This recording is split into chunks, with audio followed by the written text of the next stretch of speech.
Hello, everybody, and welcome back to Just Talking About Sports. I'm Ethan. I'm Matthew. And I'm Drew.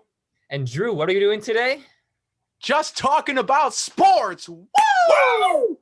Very hyped up for this part 2 of our NFL Wildcard Weekend predictions. This time I'm going to be talking about the NFC as we talked about the AFC in our previous video. If you haven't seen it, go check that one out too as well, because it's just as fun predictions and bold predictions as we're going to probably have in this video. But today we're going to be starting right into the first game on Saturday. This is the 3 o'clock game. This is the Rams versus Seahawks. So this is going to be the third matchup this season, as the Rams were able to take the first one in Week 10, 23-17, and the Seahawks then took the game recently in Week 16, 20-9. It's a one-on-one matchup. So Matthew, who's going to win this game? All right. The Rams in the NFC are the least deserving team to make it, and I'm going to explain why. Their defense is incredible. Aaron Donald, Jalen Ramsey, Ibuka and Floyd have been great on the outside linebackers. Micah Kaiser, when healthy, has been very good on the inside. This is the worst offensive team in the playoffs by far. You have a quarterback situation which I cry at half the time. Your running backs, apart from Cam Akers, and even still, he hasn't been steady. He just had like 20 carries for 39 yards. Your receivers, although great, can be a hell of a lot better than what we've seen. And Higbee has fallen off a cliff. This is not a team I like watching. And I don't think anybody likes it. I mean, they're a pure defense, not so much offense. This is a team that, if the Cardinals decided to play football, wouldn't be in the playoff. Well, actually, I think they would have been because the Bears lost. But this is a team that didn't deserve to be here. And so, I don't know. I'm back and forth.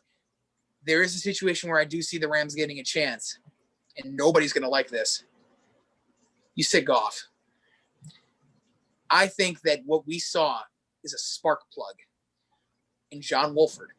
What this kid was able to do. He is mobile. Goff is not. Wolford can get out there. He can get out of the pocket. He can throw to the guys that Goff can't get there. And if you watch that game, Wolford has a cannon. He can unleash. The accuracy is a concern, but if he can get that cannon under control against the Seahawks defense, which at times this season has looked absolutely terrible, they can get it moving. At the end of the day, the Seahawks have Russell Wilson. They win the game. It's pretty simple. But the Rams get a fighting chance if they do the right thing and sit Jared Goff. Oh boy, that was a bold take. Pause. I'm not gonna lie though. I think this is a trap game for the Seahawks. Oh yeah, this is most definitely a trap game, considering the battle here is going to be the Los Angeles defense, which has been stalwart all year, coming in red hot all around, out linebackers, D-line, secondary. It's frightening. And the Seahawks offense, which was electric in the first half of the season, but has most definitely been sputtering and has almost come to a complete stop down the stretch, which is not good. And I think LA, they can step up to the challenge no matter who plays at quarterback. Because if Goff's thumb is ready and he can go, I think they're going to play Goff. Because let's not forget, Jared Goff has been to a Super Bowl. Jared Goff has postseason experience. And that's pretty valuable. I know, Posner, you're rolling your eyes, but experience in the playoffs has to account for something, right? I mean, look at Tom Brady. We're going to talk about him later, but I'm just saying, and like you said, I agree. Wolford is a spark plug. That he made some mistakes early in the Arizona game, but the team really rallied around John Wolford. And I think this defense can stop Seattle's offense well enough that no matter who plays at quarterback, if they're able to get the running game going with Cam Akers, because they have the ability to, not saying they will, they can, and then you have Wolford thrown to the outside to your weapons. They are still weapons. Robert Woods, Cooper Kupp, and Tyler Higbee can be very, very good. I think the Rams pull away. I think the Rams win this one. This is my upset here. I think the Rams can win. I would have to actually side with Drew on this one too. Surprisingly, just because I know the QB situation with the legend himself, John Wolford from the AAF. I like him being able to Wonderful start. LinkedIn profile, by the way. Oh yeah, he was a business guy, like on the stock market before he got into here. So definitely an entertaining switch in professions. But I feel like just because of the Rams defense solely is going to stop this Seahawks team. I mean, even though the Rams offense is not very good, let's all remember the fact that the Seahawks defense is not any better. They're second most passing yards allowed per games, which means that John Wolford should have no problem throwing the ball. I mean, congrats. The Seahawks had 5 Pro Bowlers make it, or 5 Pro Bowlers on defense make it, with 2 of those being their safeties, despite being such a bad passing defense, which is baffling to me. But it's a popularity decision. So, but with Cooper Kupp also coming back for the Rams this week as he was activated off the COVID list, who I believe they were missing against last time they played. So I believe that I think the Rams should be able to have this upside. Yes, they're playing in Seattle, and yes, it's Russell Wilson in the playoffs. Although I feel like as much as we love Russell Wilson, I feel like this year the Rams defense is going to have it. And Jalen Ramsey has DK Metcalf's number. And when you could stop DK, that pretty much stops the entire Seahawks offense most of the time. And I feel like just because of that, I think the Rams are going to be able to steal this one. Do I think they're going far? Not really, but I feel like the Rams are definitely going to continue the upset. I have 2 upsets so far in my prediction. No credit is being given to the Seahawks. I don't think we understand. They've allowed the least amount of points in the last few weeks in the NFL. I don't think we are giving the Seahawks enough credit. This is Russell Wilson we're talking about. It's a different gear in the playoffs. I don't like it. I think you guys, I respect your opinions. I just don't like them. Hey, well, we all have our opinions. Yeah, I mean, Indeed, we do. We're not taking away anything from Seattle. They have turned it around defensively. Like their first half defensive performance and that stat, second most passing yards, doesn't tell the whole picture. But I personally think give the Rams 24 points on the scoreboard. 24 points. They'll win the game. Mm-hmm. But I don't think they're putting up 24. But that doesn't need to come from the offense. The defense, that's very true. The defense can force turnovers and get scores too. It seems like Troy Hill has a pick 6 every other week. Aaron Donald, 13.5 sacks, second most in the NFL. So that's just how I see it.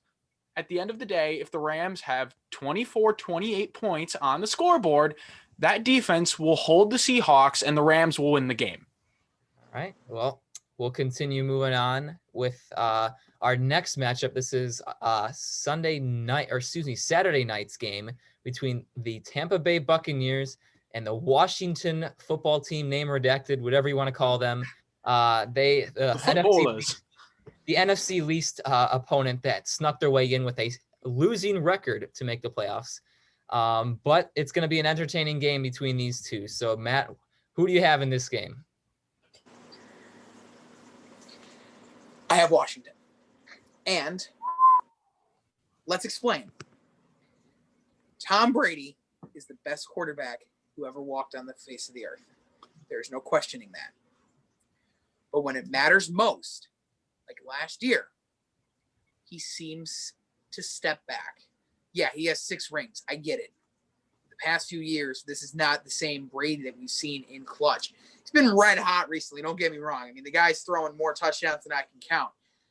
But when you look at the end of this situation, Mike Evans is not healthy. I don't think he's going to play. Their running game with Ronald Jones has been very solid, but he's been on and off. And against a defense this good, that is a nightmare. Let's don't forget how good this Washington defense is. Chase Young has been unbelievable. Jonathan Allen at the DT spot has been fantastic. Deron Payne has been a breakout star. Ryan Kerrigan is still a player. Montez Sweat exists on this defense. Their linebacking core, Kevin Pierre-Louis, has been very strong for them. Kendall Fuller. I could keep going, but I'm not going to because you get the point. Washington's defense is good enough to keep them in there. And when you can, and this is the part, I heard this yesterday, that I love so much. Rotating between Alex Smith and Taylor Heineke. because the defense has to go on a switch. Every single time they have to flip game plans because both quarterbacks are so different. I think Washington comes in here with with a lot of people doubting them because it's the NFC East and this division has been flat out just god awful. But I think Tampa Bay is not ready for this team. I don't think they're ready for them. I think they're going to get shocked. I tend to disagree with you, Posner. I think it's going to be the other way around. Chase Young wants Tom Brady. He wants Tom. He made that very clear. And yes, he will get him. And Bruce Arians went out and said, be careful what you wish for. And this Tampa Bay offense, although you said like Tom Brady has stepped back a little bit in the postseason, this isn't the Patriots with Julian Edelman anymore. This is an offense where he's finally starting to click with Bruce Arians. He's finally starting to understand. And if Mike Evans can't go, we saw last week, you have Antonio Brown to put there, which if people don't remember, Antonio Brown proved last week he is still that dude. The Buccaneers, one of the most red-hot teams coming into the playoffs, into the NFC, other than, I believe, my Green Bay Packers. But, 40-plus points in back-to-back games. I don't think we've seen that all year, with the exception of maybe Buffalo. You guys can correct me if I'm wrong. But, No. I believe that it's going to, Washington comes in with swagger. We understand that. But they better be careful what they wish for because this Tampa Bay offense is explosive. And I have the Buccaneers. However, I'm going to play devil's advocate for a minute. If Chase Young and Montez Sweat and Ryan Kerrigan and Daron Payne can get to Tom Brady, the Buccaneers are in trouble. But if the Buccaneers are able to keep Tom Brady clean and let that offense hum and he can let it rip, it can get ugly real fast. I got the Bucks. So for me, I'll start off by saying this. The last time that we saw a 7-9 team make the playoffs, it was the Arizona Cardinals with Kurt Warner. And if you don't remember where this team finished, they made the Super Bowl as a 7-9 team and a wildcard team. They went all the way up and they made it. So this is the second time. Will history repeat itself? As much as I want to believe it, as much as I want to join the Cinderella story, I have to choose logically here, and I have to choose the Buccaneers. Tom Brady in the playoffs is always a solid option. And like you said, with Antonio Brown coming out, despite Mike Evans being injured with his knee, I feel like Antonio Brown, the emergence of Antonio Brown with last week where he had 11 catches for 138 yards and 2 touchdowns, that's after Mike Evans went out. So it's proved that Antonio Brown can step up when Mike Evans goes down and when Tom Brady needs him. He's become a reliable option for him. So I think this Buccaneers offense has been unbelievable. And it's literally the matchup for the entire game itself is literally going to be solely between can the Buccaneers offense score points on Washington's defense, because that Washington offense versus the Tampa Bay defense is not going to be as fun to watch, because it's going to be a mix of Alex Smith and Taylor Heineke, like you said, versus that basically the Tampa Bay secondary that's kind of shaky at times. But although I can give credit because Tampa Bay's defense has been pretty good in terms of they've allowed the 6th least yards allowed per game, and their defense has been one of the best in like least allowing for rushing yards per game. So Antonio Gibson's going to have a hard time finding basically an opening to get open. So basically, I think because of Tom Brady's experience and playoff experience over this younger Washington team, Washington has a bright future. Although I think Tom Brady, it's as scary as it's Tom Brady in the playoffs. We can't really go up against that, and I think he's going to be able to take this one. And with that, we shall move to our final game of the NFC Wildcard Weekend. This one's going to be a little bit more entertaining. It is between the New Orleans Saints and the Chicago Bears, who found a way to lose but still make the playoffs. What a way to get in as an 8-8 team. So, Matt, what are your thoughts on this game? Well, I'm not going to be stupid. I'm taking the Saints by a long shot, and there's many reasons as to why. The Saints always find a way to choke every year, but if they really lose this game, I have nothing to say to them because the Bears are walking in here on crutches, a couple of them on stretchers, not because they're injured, but because they're bad. And am I wrong? No, I'm not. And congratulations, Trubisky. You learned how to play football, but it doesn't matter because it's a little too late. When you're playing this team, Trey Hendrickson, breakout star. Cameron Jordan still exists. David Onyemata, big beast up front. Then you got the linebackers, Alex Anzalone, Mario Davis, Quan Alexander. Nightmare. Malcolm Jenkins, Chauncey Gardner-Johnson. I'm missing Marshawn Lattimore. Marshawn Lattimore? Yeah. Or whatever it is. You get the point. Marcus Williams and Janoris Jenkins. This whole defense, there's a big name in every position on defense. There is not one guy in that defense you say, oh, he may be the weak spot. No, the whole defense.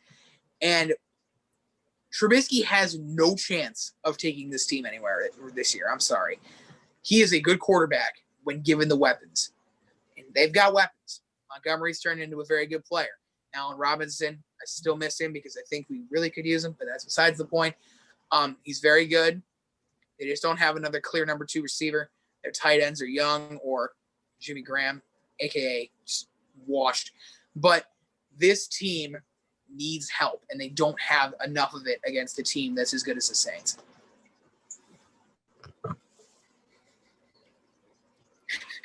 What is there to say? What is there to say other than I'm certainly going to be tuning into this game to laugh at the Bears on Nickelodeon of all places with slime and googly eyes all over the place.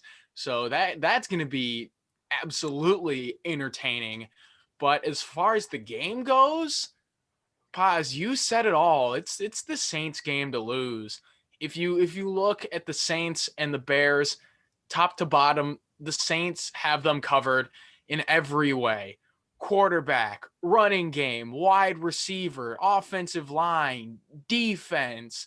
Like this game, I understand the Saints have gone through a lot of heartbreak, but they're going to at least get one more crack at it in the divisional round because gosh, as much as I hate the Bears, they won't be able to stand up to the Saints. Let's be real. It's not going to happen. I'll continue the hot streak with this because there's no reason the Bears should be anywhere near close to this game. I mean, I was listening to the radio earlier this week, and I heard a really good nickname for Trubisky as he's under 10 Trubisky, meaning he can't throw the ball 10 or above 10 yards because anytime he throws a deep ball or a ball farther than 10 yards, his completion percentage is below 50%. Below 50%. Yikes. So with that, and he's going to be missing Darnell Mooney, Trubisky is, with an injury, and the Bears defense is going to likely be missing Roquan Smith with an injury that they both suffered in last week's game against the Packers. So basically those were their 2 main assets that were helping them through this 4-game winning streak that they had, although they weren't really versing good teams. But I think the Bears, there's just no reason. I mean, like you said, they are better, the Saints are better in every asset. They might even get Michael Thomas back.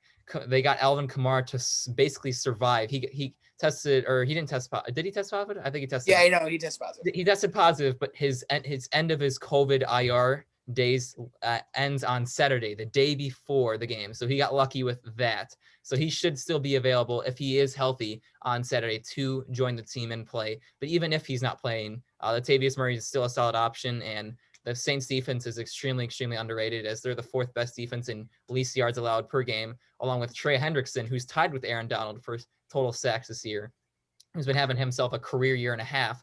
So I think this Saints game is just going to be a blowout for the Saints. No reason the Bears should keep it close or will be able to keep it close. And that will probably do it for our. Well, no, Ethan, I just want to. Hey, I wanted to say something too. Yeah, I want to add one more thing. I'll let Paz go first. The one thing I want to say is this NFC in total, it really is the Saints and Packers to lose.